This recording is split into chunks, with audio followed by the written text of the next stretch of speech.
BLT, kebijakan BLT itu hadir karena COVID. Maka dengan demikian, maka ketika COVID sudah tidak ada, maka BLT juga tidak ada. Jadi BLT ini hanya kebijakan sesaat saja, sepanjang ada COVID, tetapi nanti ketika COVID sudah tidak ada, maka BLT pasti juga tidak ada.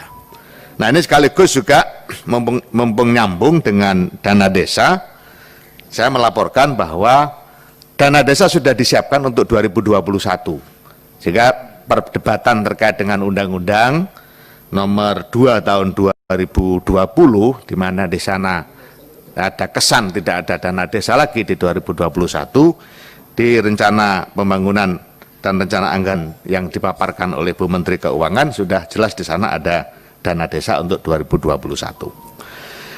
Bapak Ibu sekalian yang saya hormati, kembali ke masalah BLT, itulah makanya kemudian kita di dalam melakukan proses pendataan dan tahap pengambilan keputusan siapa yang menerima BLT itu agak detail. Pertama, pendataan oleh relawan desa lawan COVID yang ketuanya kepala desa, wakilnya ketua BPD, anggotanya aparatur pemerintah desa, ketua RT, ketua RW, tokoh agama, tokoh masyarakat, tokoh adat, dengan basis RT supaya lebih mudah dalam pemetaan, dan dilakukan oleh 3 orang.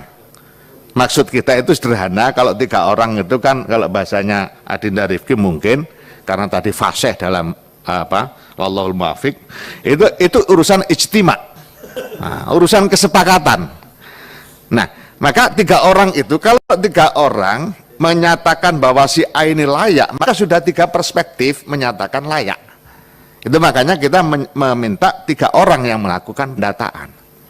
Kemudian dibawa, itu pun masih difilter lagi, dibawa ke Musdesus untuk melakukan verifikasi dan penetapan.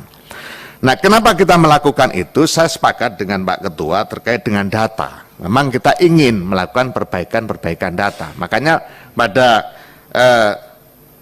beberapa waktu COVID ini kita memang fokus pada pemetaan, kemudian perbaikan dan revitalisasi data, termasuk data pendamping desa.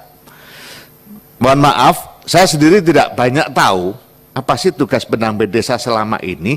Ternyata setelah saya masuk, saya dalami, itu memang butuh penanganan agak serius.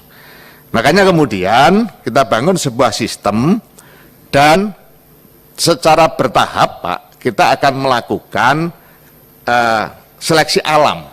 Seleksi alam itu pasti jumlah pendamping desa setiap tahun akan mengalami penurunan.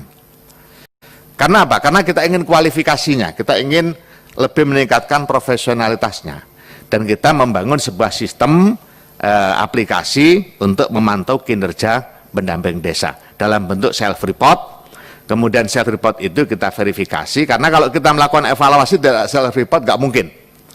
30 sekian ribu pendamping desa, dari 74.953 desa, kalau tidak self-report pasti tidak mungkin akan bisa terawasi dengan baik, utamanya dalam kinerja. Tentu kami juga sangat terima kasih tadi Pak Iwan menginformasikan ada rangkap, itu memang sudah masuk. Di dalam self-report kita sudah masuk, ada item yang menanyakan apakah selain menjadi pendamping desa juga menjadi fasilitator atau pendamping di tempat lain. Nah, itu dalam proses, insya Allah ke depan kita pastikan akan lebih memiliki kualifikasi.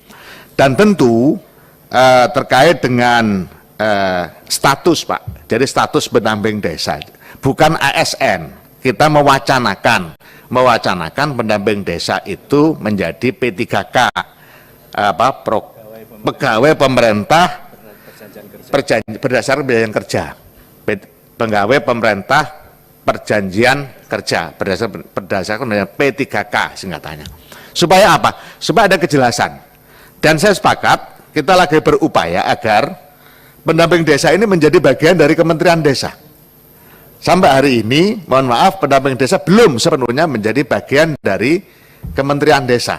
Karena masih harus ada pelaporan dengan DPMD di kabupaten dan seterusnya. Menurut saya itu tetap harus, tetapi memang harus kemudian nuke. Termasuk penggunaan dana desa, Pak. Kita harus melakukan sedikit perombakan terkait dengan skala prioritas penggunaan dana desa. Saya sepakat kalau fokus, tidak terlalu ngedabiah kalau bahasa Jawa itu, sehingga semua mau dijalani. Tetapi kami juga harus hati-hati, jangan sampai kemudian regulasi yang kita keluarkan menimbulkan kritik dan penolakan karena dianggap terlalu masuk terhadap otoritas atau otonomi desa. Itulah makanya dalam hal tertentu memang kami harus masuk nantinya. Misalnya kita skala filosofinya begini, dana desa adalah APBN, bukan hibah memang iya, tapi APBN. Maka dana desa harus bersinergi dengan strategi pembangunan nasional. Satu contoh terkait dengan elektrifikasi. Di Indonesia ini masih ada 9.000 sekian desa belum berlistrik, menuju 100%. Maka di daerah-daerah itu fokus dana desa nanti 2021 prioritasnya adalah untuk listrik. Berdampingan dengan berbagai anggaran APBN lainnya. Tentu ini butuh sinergitas dan kerjasama dengan berbagai kementerian. Dan